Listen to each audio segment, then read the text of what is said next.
Hey there, everybody. Surely everyone knows what a Kinder Milk Slice is, right? Today, we decided to make one on a truly unimaginable scale. But first, let's open it up and see what it's made of. Here, we see 2 chocolate biscuits and a bunch of cream. It's obviously very tasty, but the cream is a little chemically. Let's go to the store. We decided to split the purchase up into 2 stages. Today, we're doing the first. We'll buy all the groceries we need to make huge biscuits. The first thing we need is chicken eggs, as many as 840 of them.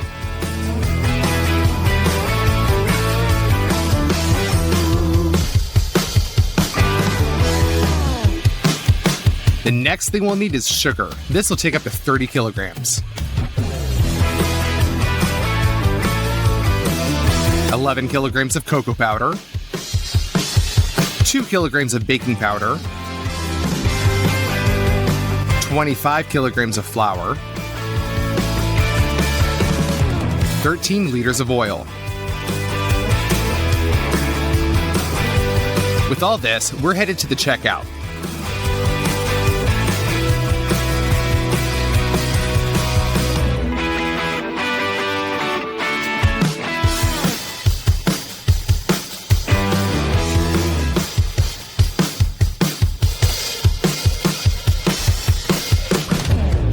First purchase cost us $245. Now we'll cook the biscuits in our huge oven.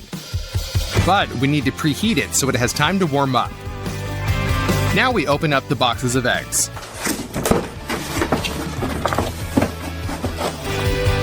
We take out 2 trays and put them on the lower part of the table. We need 420 eggs for 1 batch. We put 2 containers on the table, one smaller, the other bigger. Now we take the eggs and separate the yolks from the whites.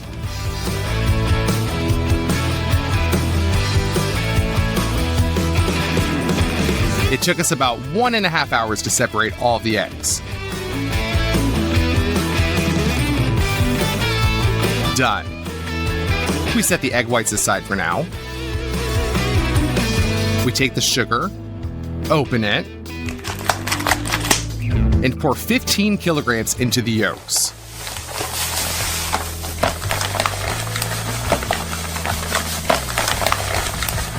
Now, using a cement mixer, we beat the yolks into the sugar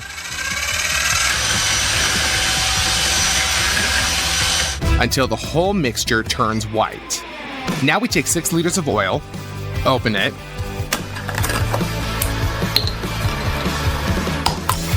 and fill her up.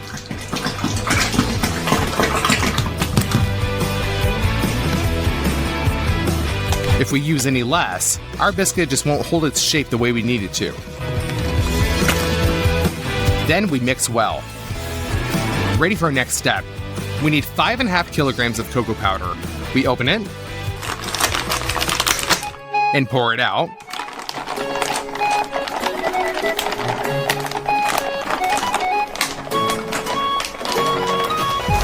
And now we mix. It takes another 20 minutes or so to mix it all up, and we're left with a very thick dough. Now, we need to carefully pour in 6.5 liters of boiling water. We'll mix this in so that the dough thins out a bit. Done. Now we need flour. We'll start by pouring in the first 5.5 kilograms. And mix it up. Then we'll add another 7.5 kilograms.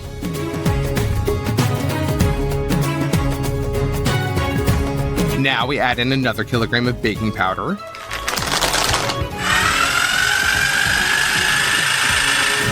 And we get a nice, even dough. Our pot is filled to the brim, so we'll take a big wash basin and move our dough into it. Now let's take our egg whites and pour some of them into another saucepan.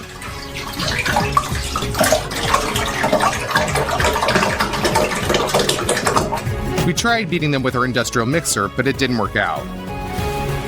I guess it's pretty impossible to beat that many egg whites into a dense mixture. So we decided to use a self-mixer that does everything itself.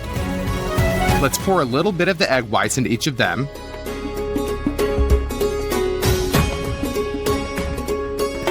And turn it on.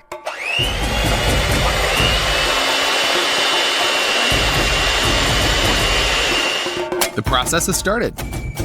After about 5 minutes, we get this foam. That means it's time to add sugar. We'll mix this for another 2 minutes, and then we can move these whipped egg whites into the chocolate dough.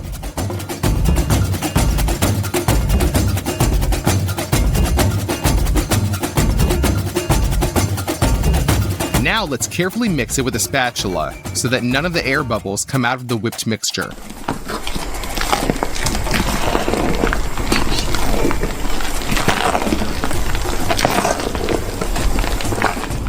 We're going to load in our next portion of egg whites.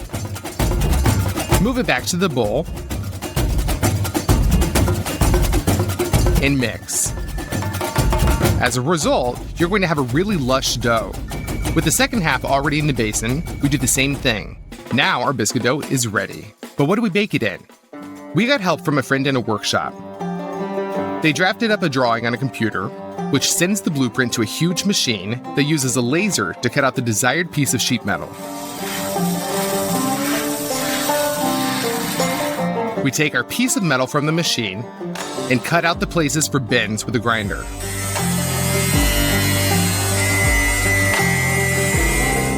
Now we bend the edges until we get a box shape formed. Then all the seams are welded together, and we're left with a giant baking sheet. Now we pour oil all over it and smear it around with a brush. We take out some parchment and cover the baking sheet with it. Thanks to the oil, our parchment will stick well to the sheet. So we cover the whole thing. Done. Now we pour out dough onto it and level it out.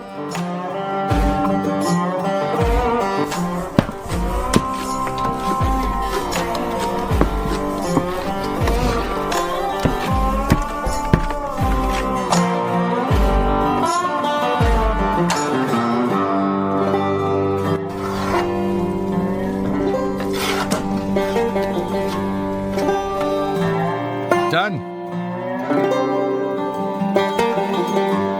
We transfer the baking sheet into the oven and push it in. We'll bake this for 4 hours at 180 degrees.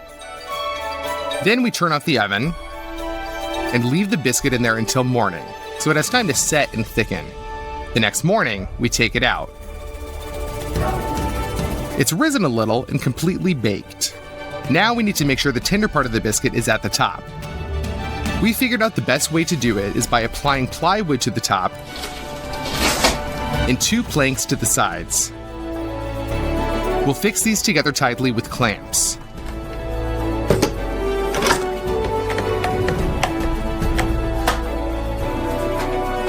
We want to remove the baking sheet for now, so we put another piece of plywood on the table with 4 bricks on it and turn the whole thing over. We remove the clamps and gently lift off the baking sheet.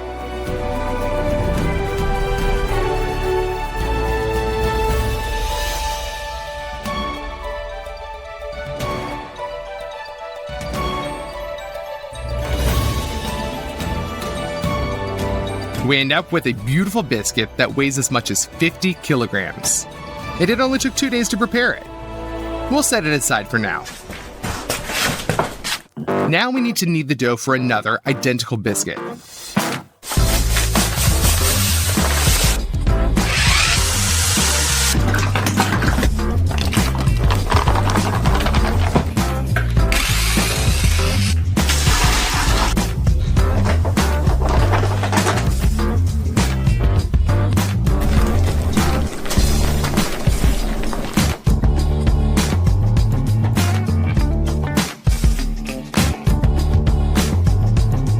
Load it all into the oven, close the doors, and the next morning we have another biscuit, just as beautiful as the first one. It's time to go pick up the groceries to make the cream. The first thing we need is a lot of condensed milk. 6 2-liter packages of milk, an unrealistic amount of Amish cheese, 80 kilograms.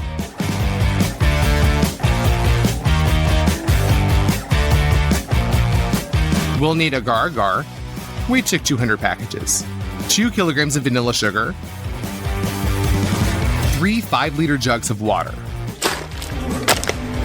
We take all this to the checkout and bag it all up.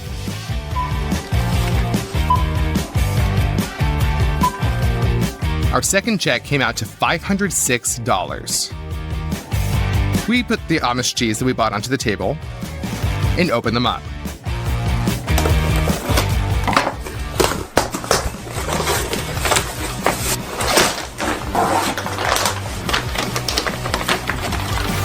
We had 80 kilograms of Amish cheese. All this needs to be ground up, and preferably quickly. We remove the front plate from the mixer and attach the meat grinder to it, and the saucer on top. We open another plate and attach the blender. We take a package of cheese, open it, and pour part of it into the blender and the other part into the meat grinder. We close the blender and put a saucepan below the grinder and turn on the mixer. While we are pushing the cheese through the meat grinder, the blender is taking care of everything on its own. The only help it needs is to periodically move out the cheese curds. We ground it all using 6 hands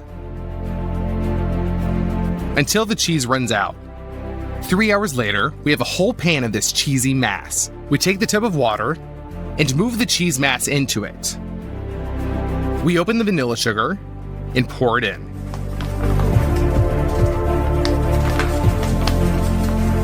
Now we just need the condensed milk. We open a bottle and pour the whole thing into the mixture.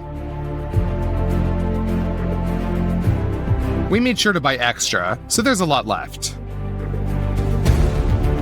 Now we use the industrial mixer to mix the cheese with the milk. We're left with a creamy mass.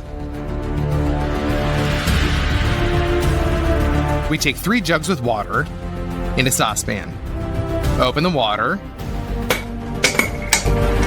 and pour it out. Now we take agar-agar, open it, and pour all 200 packets into the water. For now, just mix the agar-agar and leave to soak for 30 minutes. We cut off part of the roll of industrial foil with a grinder and wrap it around the bottom biscuit in a circle. We fix all this together with tape. And to keep it all even tighter, we will also attach the boards on the sides with the same adhesive tape. It turned out to be such a good form for filling the cream that it doesn't spread. Put a saucepan with water and agar-agar on the stove. Boil for 2 minutes and pour in hot milk.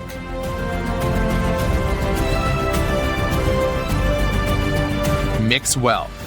This liquid will make the cheesy mass harden, and that way it won't be crushed under the weight of the second biscuit. Pour half into one basin and mix well. Now the second half.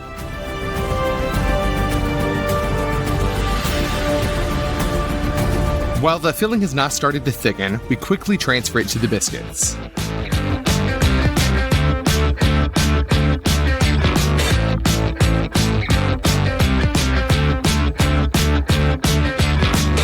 Level the filling and leave it to cool overnight. The next morning, the cream is hardened. We remove the foil framework.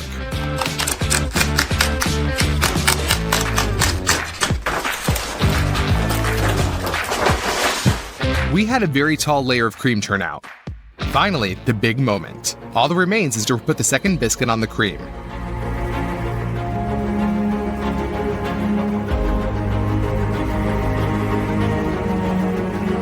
Done. We finally made a Kinder Milk slice. All it took was 6 days. After calculating the weight of the groceries we bought, we found out that our huge dessert weighs as much as 210 kilograms and costs $766. Let's cut off a piece.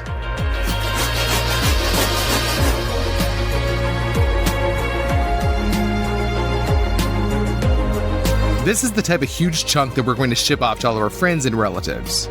Look at what a huge sponge cake turned out inside. I put the cream on a piece of sponge cake, covered it with the second one. Hello everyone. As a child, one of my most favorite sweets were these gummy worms with different flavors, and today, I decided to make a huge version of it. Our first taste will be unusual. Carrot. We take a basin and begin to peel the carrots with a vegetable peeler.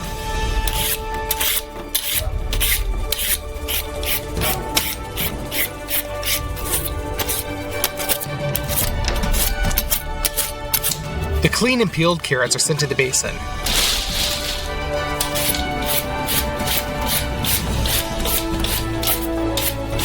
And so we clean out all 30 kilograms. We filled the base with a large bunch. Now we take a juicer, substitute in the juice bowl, and turn the carrot into carrot juice.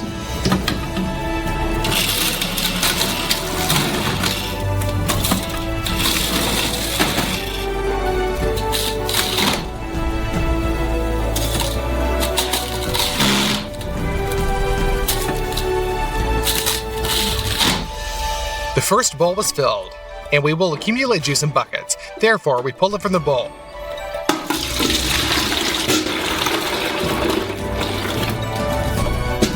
Carrots are not very juicy, so the cake container has already overflowed. We clean it. And continue in the same spirit until we completely empty the bowl.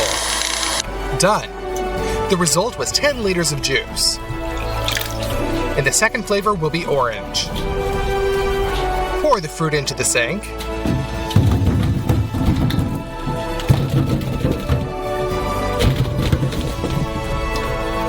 Fill it up with water.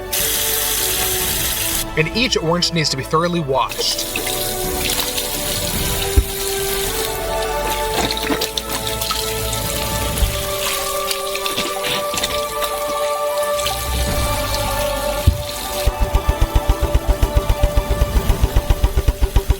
In order to extract the maximum from an orange, you need also its extract. To do this, remove the thinnest top layer of zest with a vegetable peeler. It is in that aromatic essential oils are stored.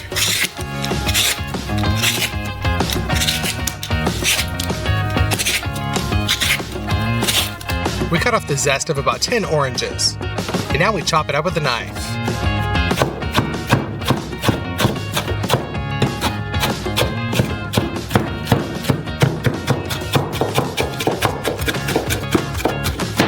We will extract the fragrance using the Socolite extractor. We send a piece of gauze to the extraction flask.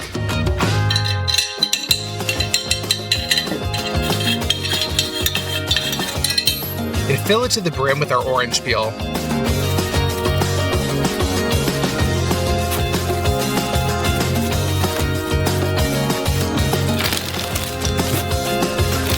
Another one of gauze.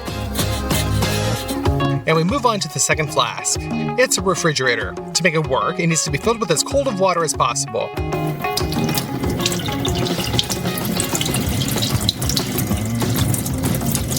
The hole is sealed with tape so that it doesn't leak out.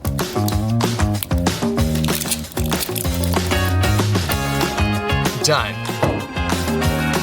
The last flask remains, and we will pour 2 bottles of alcohol into it. After all, it is alcohol that dissolves essential oils well.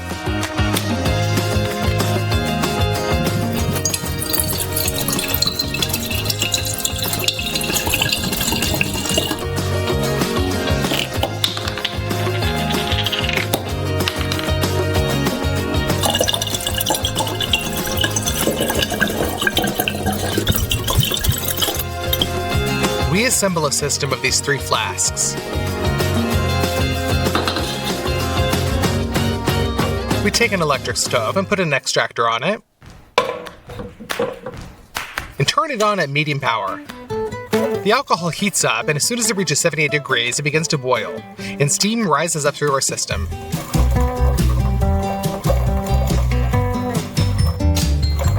As soon as it reaches the refrigerator, it immediately cools down. And in the form of condensation, it flows into the extractor where it dissolves the essential oils contained in the orange peel. Subsequently, alcohol with a powerful orange smell flows back into the lower flask. And so on in a circle. An hour later, the natural orange flavor is ready, and it is very rich. Back to the oranges. Citrus juicer, 2 buckets. A sieve goes on top, and you can start. Cut the oranges in half. The pulp is pressed against the juicer, and it squeezes out the juice as efficiently as possible.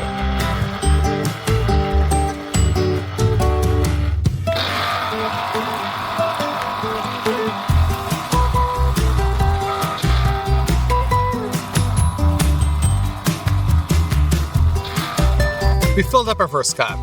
You can pour through a sieve into a bucket.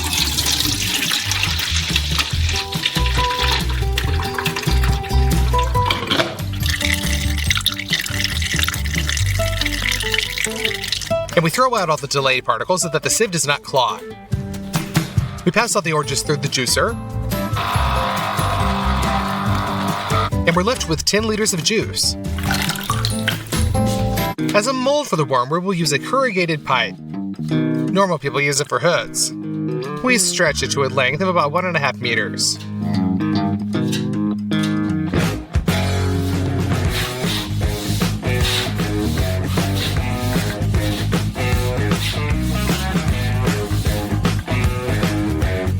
Done. We also need 2 balloons. Inflate them so that they stretch to the maximum. The main thing is not to burst yourself with such tension.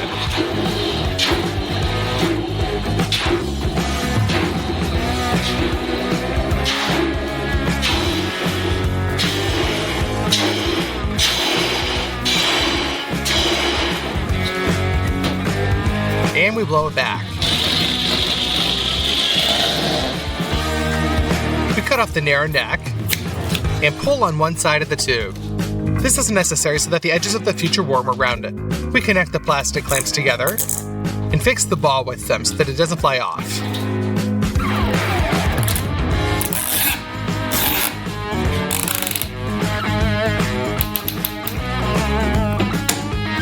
On the other side of the pipe, we pour some oil and turn the pipe to lubricate every fold inside.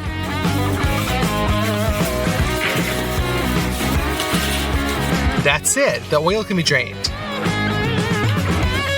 The second ball is dipped in oil.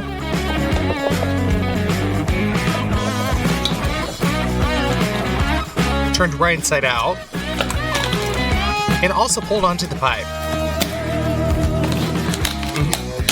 And we fixed it exactly the same way. And in the middle of the pipe, we make a small incision.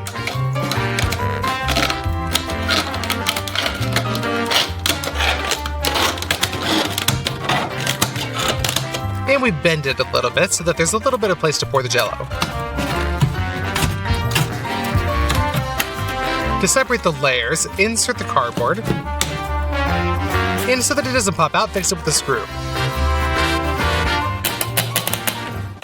We proceed to the preparation of the jelly itself. We need 2 large pots. And pour 2 types of juice into them.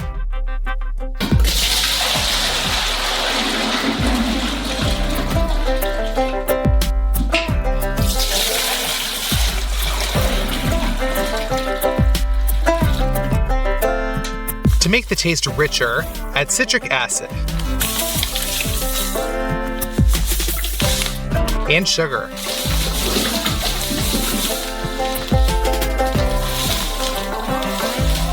And our flavoring is also added to the orange juice. All of this is thoroughly mixed.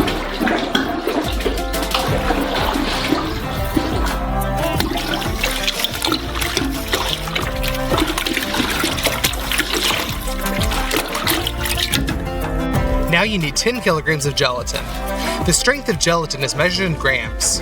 If it stores about 150 bloom, then we have 250. In journal, it's much more powerful.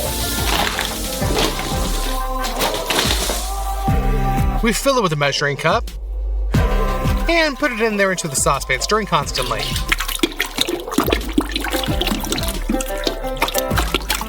Five kilograms of gelatin should be poured into each of the juices. It immediately swells up and our juices no longer looks like liquid. We put the pots on the stove. Turn on the burners. and start mixing up our mass.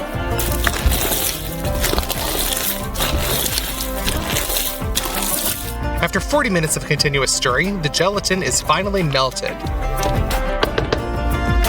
We transfer the pans closer to the mold.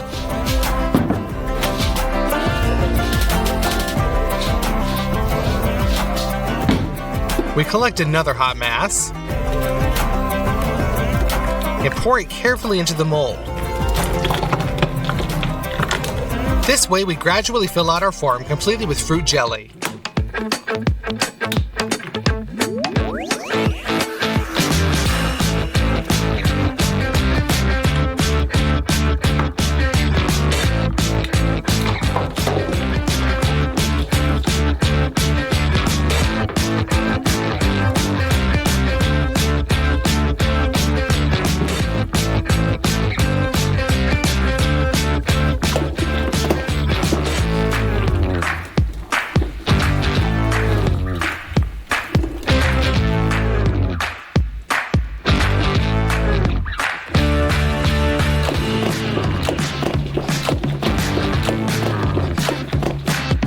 Then we remove the partition.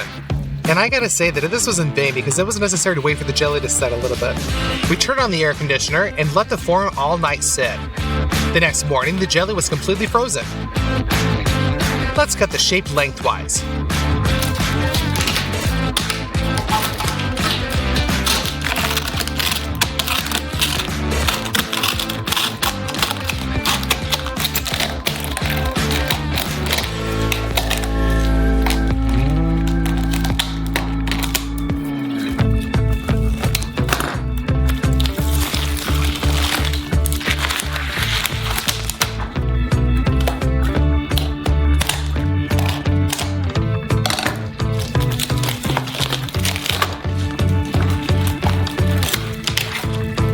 And begin to open it.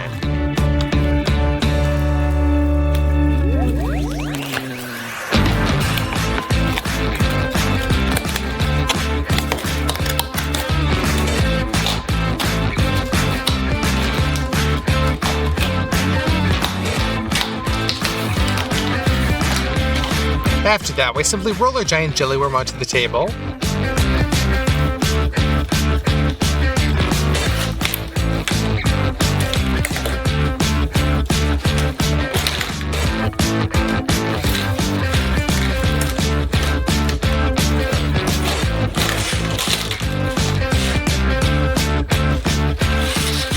And it turned out to be the right shape. Every fold of the pipe was imprinted. But the tastes, unfortunately, are kind of mixed. We got a carriage orange worm. But that's not all. We remembered that there are still such worms in the dusting with a richer taste, and decided to do something similar with our own. Just sprinkled it with citric acid,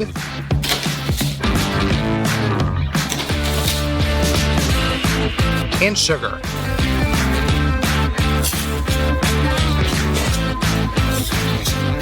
Well, let's cut off a piece and try it.